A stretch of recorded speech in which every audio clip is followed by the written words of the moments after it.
There's currently an article that's going viral around the internet. It's a personal story of someone who got scammed.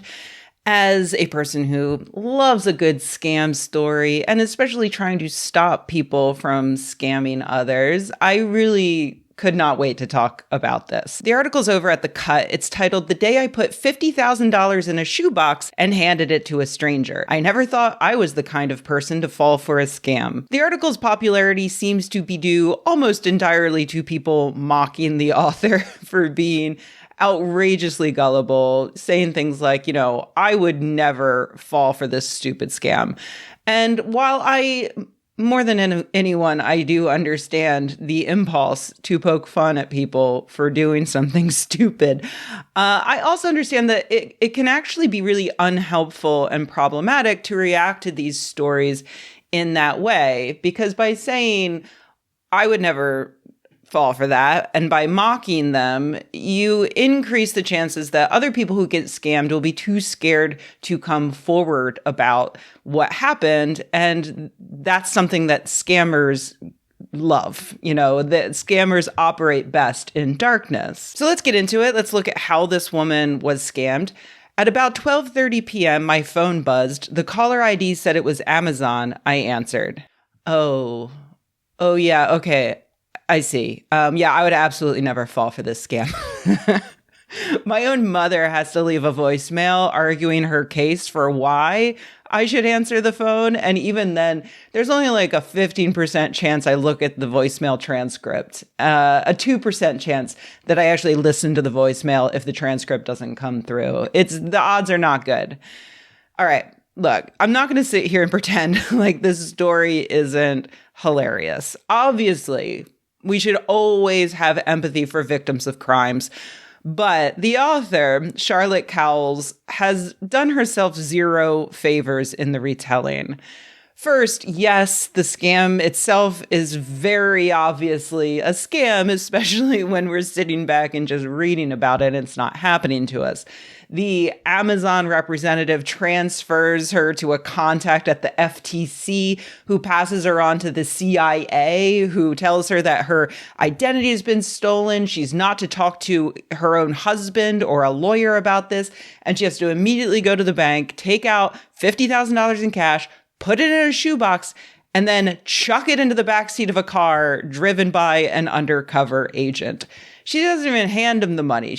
I think she just throws it through an open car window. And if that were all there was to this, I would read Cal's story, be grateful that she had the guts to admit to falling for an obvious scam, and hope that the article helps keep other people from falling for the same or a similar scam. But that isn't all. Cowles is an astoundingly unsympathetic main character, in part due to the fact that she is literally The Cut's financial advice columnist. She appears to have no actual financial expertise, so how did she even get that job?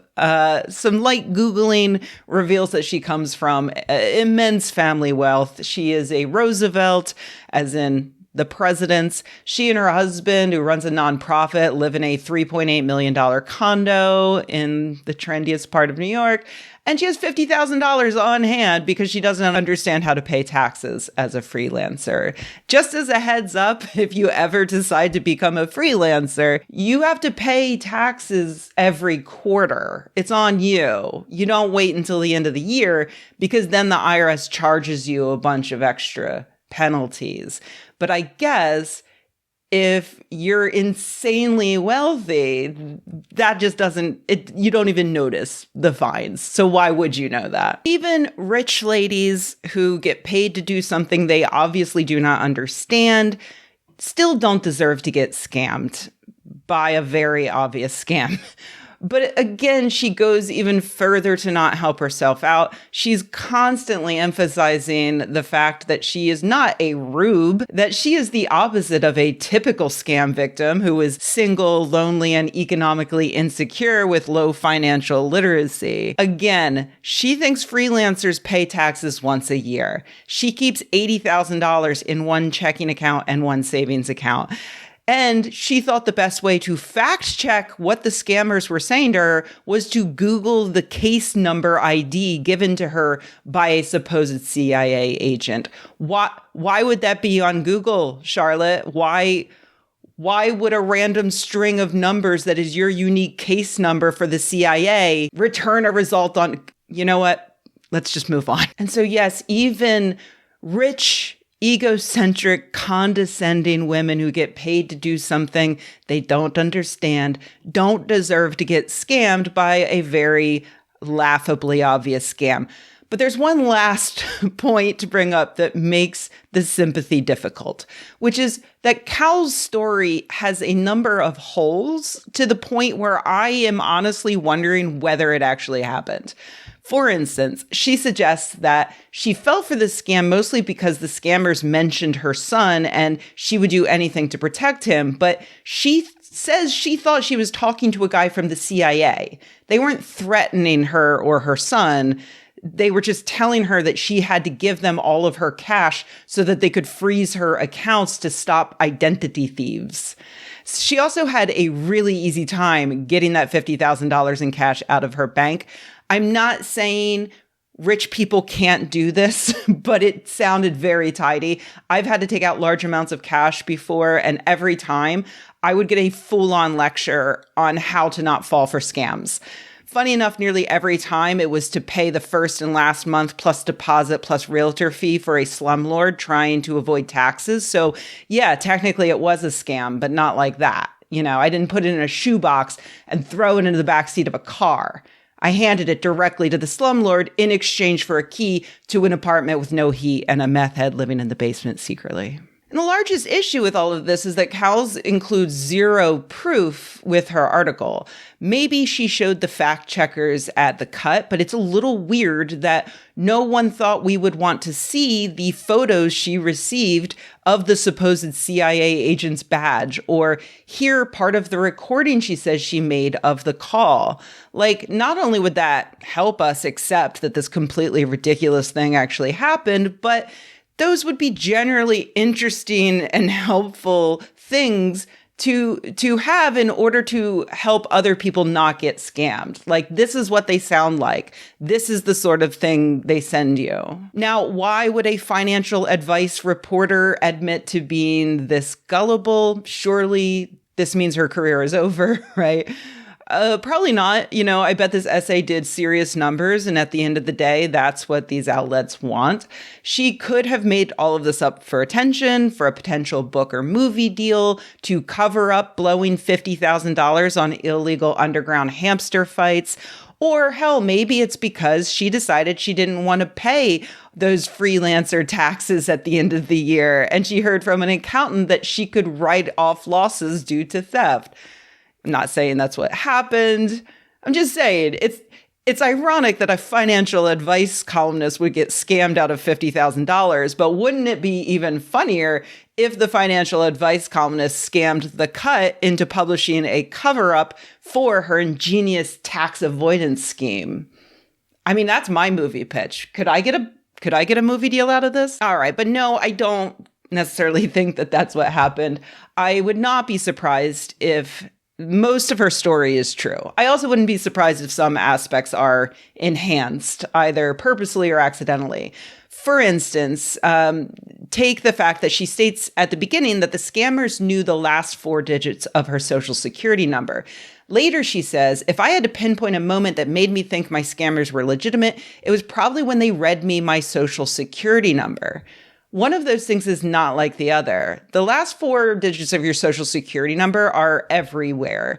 A good scammer would read the last 4 digits and imply that they knew the rest. And if they project enough confidence, intentional word choice there, the mark will walk away thinking they read the entire number. The mark will then use that as a way to justify why they fell for such an obviously stupid scam, like they knew my social security number. Of course I believed them, even though that never actually happened. It's the same with the OG scam I started out busting, which is psychics. They use what little knowledge they have in order to make their marks think that they have a lot more knowledge. And oftentimes, those marks walk away absolutely sure that things happened that didn't actually happen. And that brings me to what I think is the most important takeaway of this article. Would I fall for this scam? No, obviously not. Most people would not, but that's not the point. The point is that good scammers tailor their cons for the person they're trying to scam. And if this is a real scam that happened, then it was very well fitted to this mark. You may have heard before this idea that those phishing emails you get are purposely riddled with typos because they don't want to waste time on smart people who can read. They want to immediately target their desired audience of people who aren't as careful, who aren't necessarily up to date on their bullshit detector. I don't know if that's true, but it is true that scammers find their audience. And just because one scam wouldn't work on me doesn't mean that another one wouldn't. But in this case, Cowles obviously has very low financial literacy, despite what she seems to think, which again, it's part of it. She has a very low amount of self-awareness. She doesn't know what she doesn't know. She also has a lot of privilege that leads her to not actually consider $50,000 enough money to make her pause before chucking it through a car window. And yeah, she's clearly very egotistical. She has a high opinion of herself. And I've said this over and over and over again. One of the easiest groups to scam are the people who think that they cannot be scammed. I most recently talked about this in regards to the intellectual dark web members getting scammed by UFO proponents. But yeah, it happens again and again and again. People who think they're too smart are so easy to fool, especially people who think that they're too smart and also believe that they are the main character. So, of course, whichever Weinstein it was, believes that a top secret government agent would choose him to reveal evidence of aliens returning to Earth. He's such an important public intellectual. And of course, the CIA would personally call Charlotte Cowles and guide her through a madcap adventure to protect her and her money from evil identity thieves. She's far too smart to fall for anything else. That's why I hope to strike a balance here between the people making fun of Cowles and the people who want to stress that anyone can be scammed. You're both right. Cowles is a naive doofus who fully deserves to be mocked for her condescending attitude and her completely undeserved success as a financial advice columnist. Like, I can say that no one deserves to be hit by a bus, but if some jerk writes a book about how only idiots get hit by buses and then he gets hit by a bus, you have to admit that that would be very funny. And in this case, it's more like the person gets hit by two buses, like one right after the other, like in Meet Joe Black.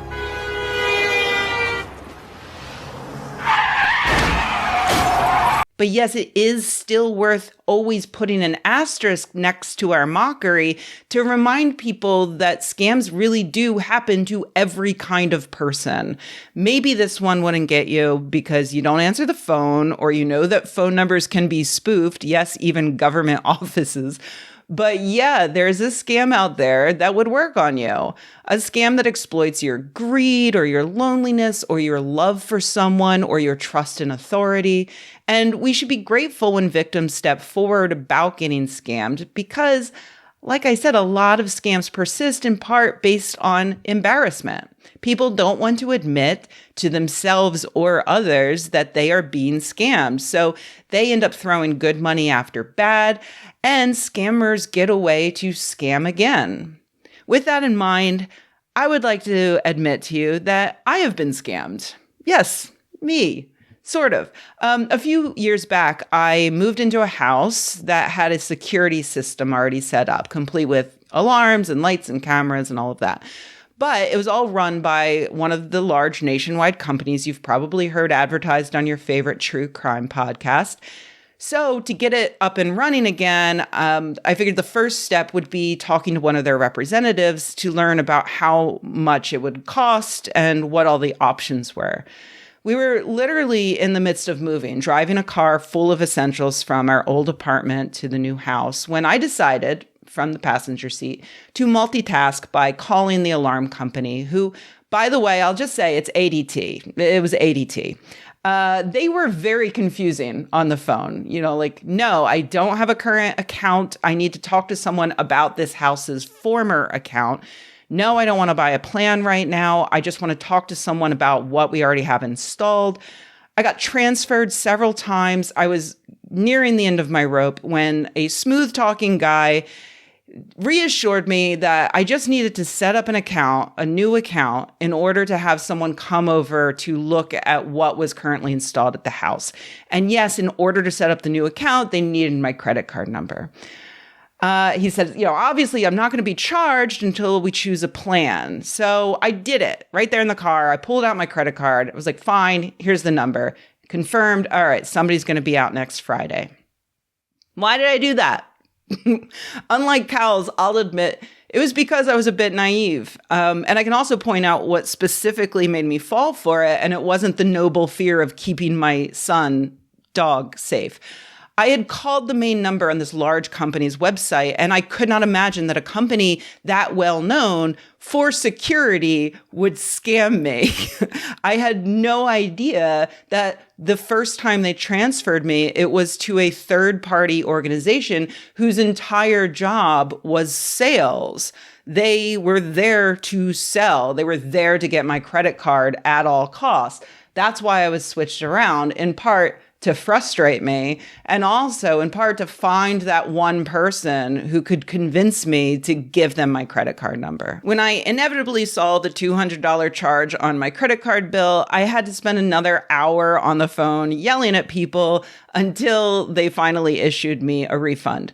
The experience soured me so much on this company that I canceled everything and actually replaced everything in the home, and our entire security system has nothing to do with ADT anymore. This is all pretty low stakes compared to like $50,000 in a shoebox. It was $200. I got my money back. It was fine. But I still think back to being in the car, being super exhausted and frustrated from moving and giving them my credit card.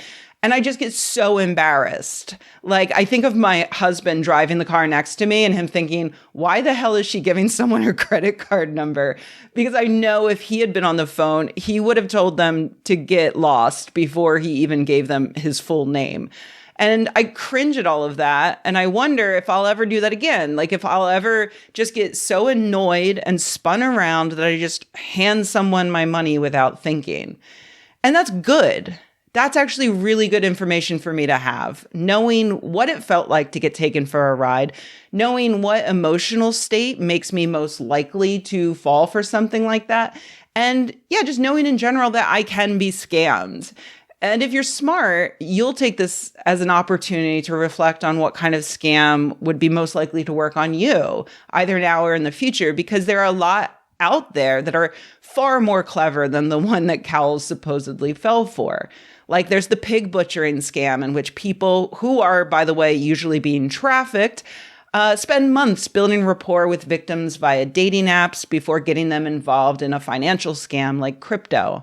There are malicious apps that steal your information. There are the scammers who call up their marks and claim to have kidnapped a loved one, or to even be a loved one in peril. And let me tell you, that's the one that I'm dreading once deepfakes become more common. Imagine getting a frantic call from your grandson who says he's stuck in another country, desperately needs you to wire him $500, and it's his voice. Hell, maybe it's even his face on FaceTime. Like, scams are going to get rough. So yeah, it's worth remembering that scammers can be very clever. There is a scam out there that you would fall for. So don't mock victims for having a moment of weakness or not seeing through something that you think you would see through. But do feel free to specifically mock Charlotte Cowles because she seems completely insufferable.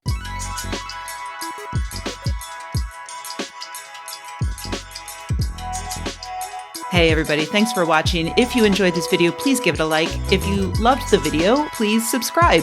And if you think the world could use more videos like this and you happen to have a few bucks laying around, head to patreon.com/Rebecca and join an awesome community of nerds like the people whose names you see on the screen right now. Thanks.